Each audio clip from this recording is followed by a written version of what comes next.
ಈ ದಿನದ 19ನೇ ದಿವಸದ ಗಾಳಿ ಸತ್ಯಾಗ್ರಹಕ್ಕೆ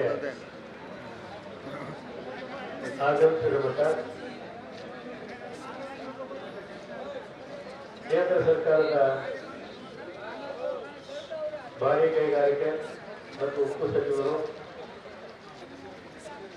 ಈ ರಾಜ್ಯದ ರೈತರ ಕಣ್ಮಣಿಗಳಾದಂಥ ಸನ್ಮಾನ್ಯ ಕುಮಾರಸ್ವಾಮಿ ಅವರೇ, ವಿಧಾನ ಪರಿಷತ್ತಿನ ಸದಸ್ಯರು, ನನ್ನ ಆತ್ಮೀಯ ಮಿತ್ರರಾದಂಥ ವಿವೇಕಾನಂದ ಅವರೇ, ನಮ್ಮ ಜೆಡಿಎಸ್ ಪಕ್ಷದ ಅಧ್ಯಕ್ಷರಾದಂಥ ರಮೇಶ್ ಅವರೇ, ಈ ಜಿಲ್ಲೆಯ ಹುಟ್ಟು ಹೋರಾಟದ ಸುನಂದಾ ಜಯರಾಮ್ ಅವರೇ, ರಾಜೇಂದ್ರ ಅವರೇ, ಇಬ್ಬರು ಮುಂದೆ ಇದ್ದಾರೆ, ಮಾಧ್ಯಮಗಳಲ್ಲಿ ರಾಜ್ಯ ವೇದಿಕೆ ಮೇಲಿರ್ತಕ್ಕಂಥ ಐಬಾರ್ಗಿರ್ತಕ್ಕಂಥ ಎಲ್ಲ ಗಣ್ಯಮಾನ್ಯರೇ, ಹಾಗೂ ಇಲ್ಲಿ ನಡೆದಿರ್ತಕ್ಕಂಥ ವಿವಿಧ ಗ್ರಾಮಗಳಿಂದ ಬರೀ ಗೆಜ್ಜಿಗೆರೆ ಒಂದೇ ಅಲ್ಲ, ಈ ಸುತ್ತಮುತ್ತ ಇರತಕ್ಕಂಥ ಎಲ್ಲ ಗ್ರಾಮಗಳಿಗೆ ಸಂಬಂಧಿಸಿರ್ತಕ್ಕಂಥ ಎಲ್ಲ ಆತ್ಮೀಯ ಬಂಧುಗಳು. ಈಗಾಗಲೇ ನಾನು 3 ದಿವಸ ಈ ಸಭೆಯನ್ನು ಉದ್ದೇಶಿಸಿ ಮಾತನಾಡಿದ್ದೇನೆ. ಬಂದು ನಿಮ್ಮನ್ನೆಲ್ಲ ವಿಚಾರಿಸ್ಕೊಂಡು ಹೋಗಿದ್ದೀನಿ. ನಿಖಿಲ್ ಕುಮಾರಸ್ವಾಮಿ ಅವರು ಕೂಡ ಬಂದು ನಿಮ್ಮನ್ನು ಉದ್ದೇಶಿಸಿ ಮಾತನಾಡಿದ್ದಾರೆ. ಇವತ್ತು ಕೇಂದ್ರ ಸರ್ಕಾರದಲ್ಲಿ ಮತ್ತೆ ಅನೇಕ ಸಮಸ್ಯೆಗಳಿದ್ರಿಂದ ಕುಮಾರಸ್ವಾಮಿ ಅವರು ಇದುವರೆಗೂ ಕೂಡ ಬರೋದಕ್ಕಾಗಲಿಲ್ಲ. ಮತ್ತೆ ಆರೋಗ್ಯದ ಸಮಸ್ಯೆ, ಇವಾಗೆಲ್ಲ ಭಗವಂತನ ದಯದಿಂದ ಅವರು ಆರೋಗ್ಯವಾಗಿದ್ದಾರೆ. ಇವತ್ತು ಬೆಳಿಗ್ಗೆ ಫೋನ್ ಮಾಡಿ ನಾನು ಇವತ್ತೇ ಬಂದ್ಬಿಡ್ತೀನಿ ಶ್ರೀರಂಗಪಟ್ಟಣದಿಂದ ನಾವು ಹೇಳಿದ್ವಿ. ಅವ್ರು ಕೊಟ್ಟು ಮಾತಂತೆ ಬಂದಿದ್ದಾರೆ. ನಿಮ್ಮನ್ನೆಲ್ಲರೂ ಕೊಟ್ಟು ಮಾತನಾಡ್ತಾರೆ. ಒಂದು ಸುನಂದಪ್ಪನವ್ರು ಹೇಳಿದಾಗೆ, ಈ ಗ್ರಾಮ ಪಂಚಾಯತಿ ಇದ್ರೆ ನಮ್ಮ ಗ್ರಾಮೀಣ ಭಾಗದ ಜನರಿಗೆ ಏನು ಅನುಕೂಲ, ನಗರಸಭೆ ಆದರೆ ಏನಾಗ್ತದೆ. ನಾನು ಬಂದ ಇಲ್ಲಿ ಒಬ್ಬರು ಗ್ರಾಮ ಪಂಚಾಯತಿ ಸದಸ್ಯನ ಅಧ್ಯಕ್ಷ ಮಾಡಿದ್ದೀನಿ, ಇನ್ನೊಬ್ಬರು ಗ್ರಾಮ ಪಂಚಾಯತಿ ಪಕ್ಷದಿಂದ ಕೆಲಸ ಮಾಡಿದವರಿದ್ದಾರೆ. ಇಬ್ಬರು ಜಿಲ್ಲಾ ಪಂಚಾಯತಿ ಸದಸ್ಯರು ಇದರಿಂದ ಆಯ್ಕೆ ಆಗಿಲ್ಲ. 10 ಜನ ಸದಸ್ಯರಿದ್ದಾರೆ ಗ್ರಾಮ ಪಂಚಾಯತಿನಲ್ಲಿ. ಒಂದೊಂದು ವರ್ಷಕ್ಕೆ ಅಧ್ಯಕ್ಷರು ಉಪಾಧ್ಯಕ್ಷರು ಬದಲಾವಣೆ ಮಾಡಿಕೊಂಡು 10 ಜನರು ಕೂಡ ಪಕ್ಷಾತೀತವಾಗಿ ಅಧಿಕಾರ ಅನುಭವಿಸಿದ್ದಾರೆ. ಹೀಗೆ ಗ್ರಾಮೀಣ ಭಾಗದ ಈ ಭಾಗದಲ್ಲಿ ಎಲ್ಲ ಕೆಲಸವನ್ನು ಕೂಡ ಗ್ರಾಮ ಪಂಚಾಯತಿ ಮೂಲಕ ಇಲ್ಲಿವರೆಗೂ ಕೂಡ ಬಸವ ತಾಲೂಕಿನಲ್ಲಿ ಮಾಡಿದ್ದೀವಿ. ನಾವು ಸಾಕಷ್ಟು ಜನ ಹಳ್ಳಿಗಳಲ್ಲಿ ನೋಡಿದ್ದೀವಿ. ಆದ್ರೆ ಹೀಗೆ ಶಾಸಕರು ಹೇಳ್ತಾರೆ, ಯಾರು ಏನು ಮಾಡಿಲ್ಲ ಈ ಬಸವ ತಾಲೂಕು, ಇವಾಗ ನಾನು ಮದುವೆ ಮಾಡ್ತಾ ಇದ್ದೀನಿ. ಇಷ್ಟೊಂದು ಅಹಂಕಾರದಿಂದ ಮಾತಾಡುವಂತವ್ರನ್ನ ನಾನು ಇತಿಹಾಸದಲ್ಲಿ ನೋಡಿಲ್ಲ. ಎಂತೆಂಥ ರಾಜಕಾರಣಿಗಳಿಗೆ ಜನ್ಮ ಬಂದಿದೆ ಬಸವ ತಾಲೂಕು. ಎಂತೆಂಥ ರಾಜಕಾರಣಿಗಳು ಆಡಳಿತ ಮಾಡಿದ್ದಾರೆ.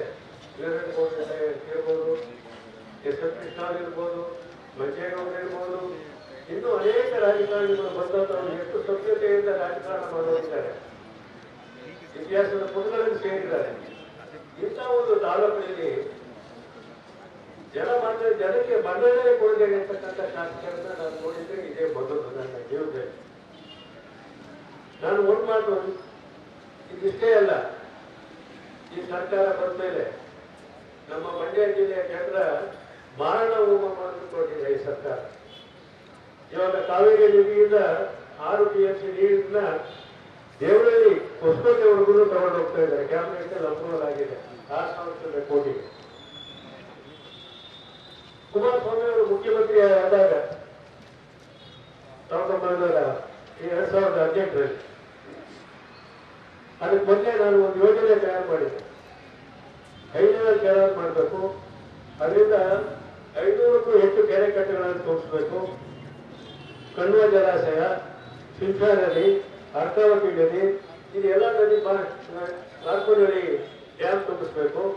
ಅದರಿಂದ ಇದು ಮದ್ದೂರು ತಾಲೂಕು, ಚನ್ನಪಟ್ಟಣ ಮತ್ತೆ ಈ ಭಾಗದ ಕುರಿಗಲ್ ತಾಲೂಕು ಎಲ್ಲ ಅನುಕೂಲ ಆಗ್ತದೆ ರೈತರಿಗೆ. ಇವಾಗಲೇ 2ನೇ ಮನೆ ಗೇಟ್ ಕೊಡೋಕ್ಕಾಗ್ತಾ ಇಲ್ಲ. KRS ತುಂಬಿ ನೀರಿನೂ ಕೂಡ ಇವತ್ತು ನೀರು ಅಂತ ಮದ್ದೂರು ತಾಲೂಕಿನ ಕೊನೆ ಜನ ಬಡ್ಕೊಳ್ತಾ ಇದ್ದಾರೆ, ಬಾಯ್ ಪಡ್ಕೊಳ್ತಾ ಇದ್ದಾರೆ.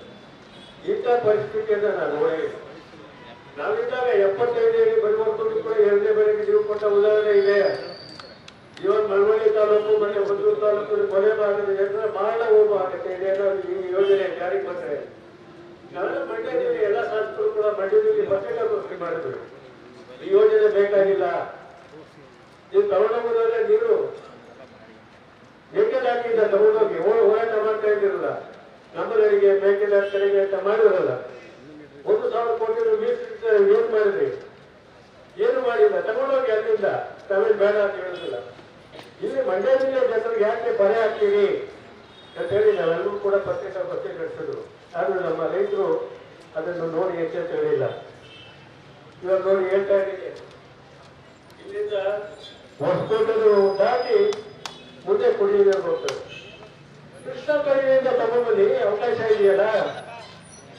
ತುಮಕೂರು ಜಿಲ್ಲೆಯ ಅರ್ಧ ಭಾಗ ಕೃಷ್ಣ ಕಣಿವೆ ಬರ್ತದೆ. ಕಾವೇರಿ ಕಣಿವೆಯಿಂದ ಯಾಕೆ ನೀರು ತಗೊಂಡು ಹೋಗ್ತಾ ಇದ್ದೀರಿ? ಇವಾಗಲೇ ನಾವು ನೀರು ಸಾಲುದಿಲ್ಲ ಅಂತ ಹೇಳಿ ಶತಮಾನಗಳಿಂದ ತಮಿಳುನಾಡು ವಿರುದ್ಧ ಹೋರಾಟ ಮಾಡ್ತಾ ಇದ್ದೀವಿ. ಇನ್ನೂ ಹೋರಾಟ ನಡೀತದೇ ಇದೆ. ಅಂಥದ್ರಲ್ಲಿ ನಮ್ಮ ಜಿಲ್ಲೆಯ ಜನರಿಗೆ ಯಾಕೆ ಬರೆ ಹಾಕ್ತೀರಿ? ನಿಮ್ಗೆ ಏನ್ ಅನ್ಯಾಯ ಮಾಡಿದೆ? ಈ ಮಂಡ್ಯ ಜಿಲ್ಲೆ ಜನರಿಗೆ ಏನ್ ಅನ್ಯಾಯ ಮಾಡಿದ್ದಾರೆ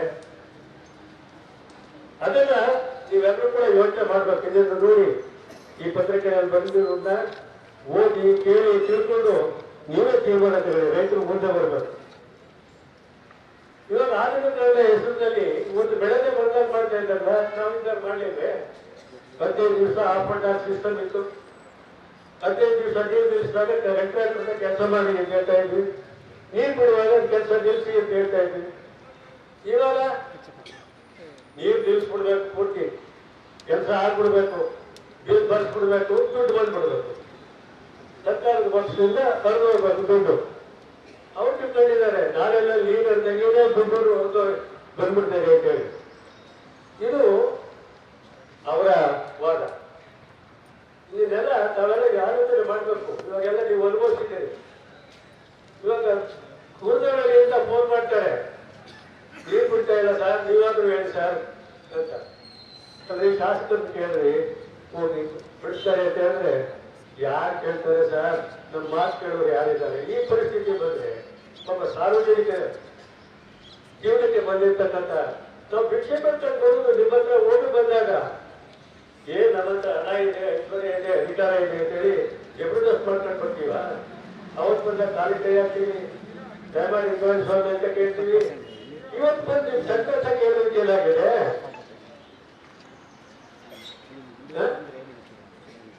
ದಯಮಾಡಿ ನೀವೆಲ್ಲರೂ ಕೂಡ ಅರ್ಥ ಮಾಡ್ಕೋಬೇಕು. ಇವಾಗ ಸುರೇಂದ್ರಪ್ಪನವರ ನೇತೃತ್ವದಲ್ಲಿ ನಡೀತಾ ಇರ್ತಕ್ಕಂಥ ಹೋರಾಟ ನಿಜವಾಗ್ಲೂ ಕೂಡ ರೈತ ಪರವಾದಂತಹ ಹೋರಾಟ. ಆದ್ರಿಂದ ನಾವೆಲ್ಲರೂ ಕೂಡ ಇಲ್ಲಿ ಬಂದು ನಮ್ಮ ಕೈಲಾದಷ್ಟು ನಾವು ಕೆಲಸ ಮಾಡ್ತಾ ಇದ್ದೀವಿ.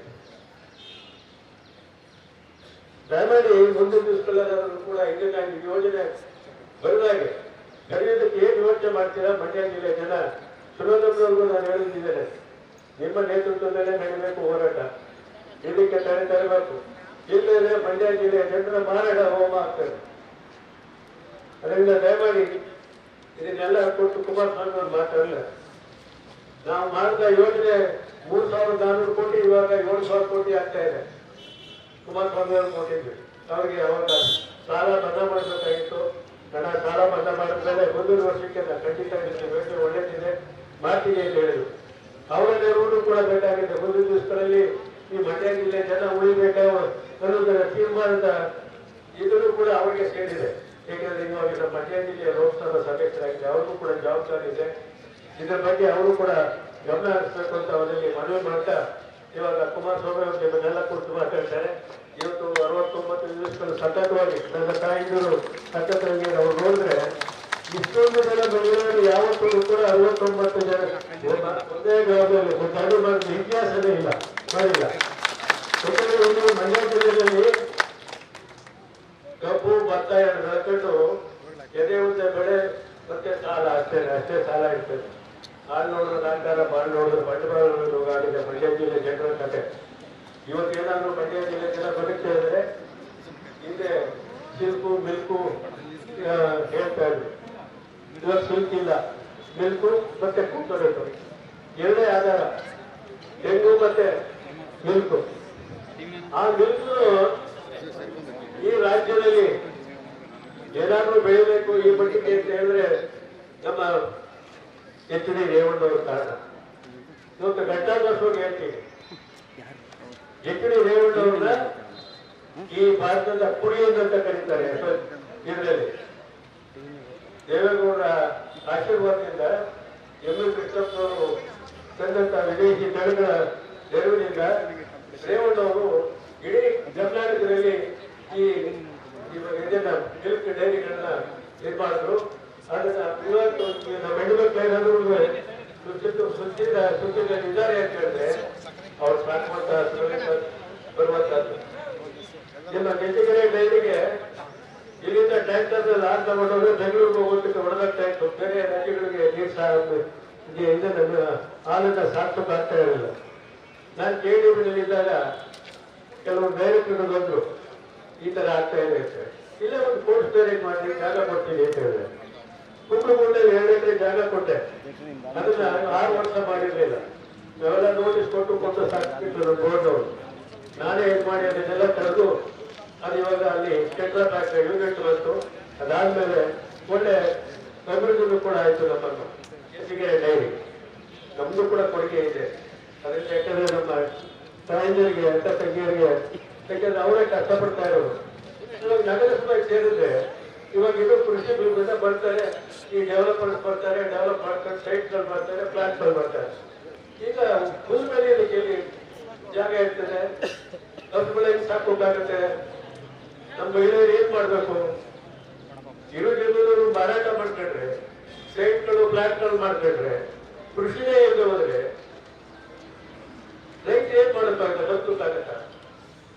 ಇವತ್ತು ಕೂಡ ಕರೋನಾ ಇದ್ದಾಗಲೂ ಕೂಡ ಈ ದೇಶದ ಆರ್ಥಿಕತೆಗೆ ಸುಭದ್ರ ಬುನಾದಿಯನ್ನು ಹಾಕ್ತಕ್ಕಂಥ ಕೃಷಿಯಿಂದ ಮಾಡಿದ್ರೆ ಈ ದೇಶ ಯಾವುದೇ ದೇಶದ ಇದನ್ನು ಕೂಡ ಸಂಪತ್ತು ಉಳಿಯೋಕ್ಕಾಗಲು, ಸಂಪತ್ತನ್ನು ವೃದ್ಧಿ ಮಾಡೋಕ್ಕಾಗಲು.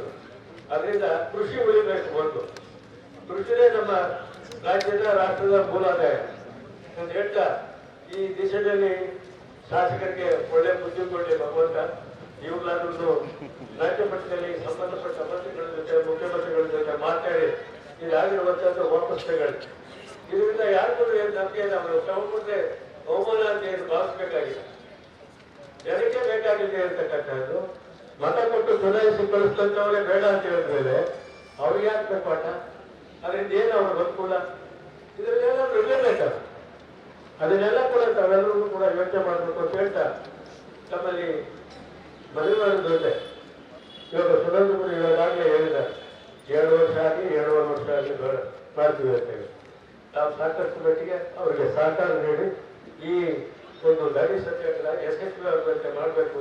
ನೀವೆಲ್ಲರೂ ಕೂಡ ಪ್ರಾರ್ಥನೆ ಮಾಡಿ ನನ್ನ ಮಾತುಗಳನ್ನು ಮುಗಿಸ್ತೇನೆ. ನಮಸ್ಕಾರ.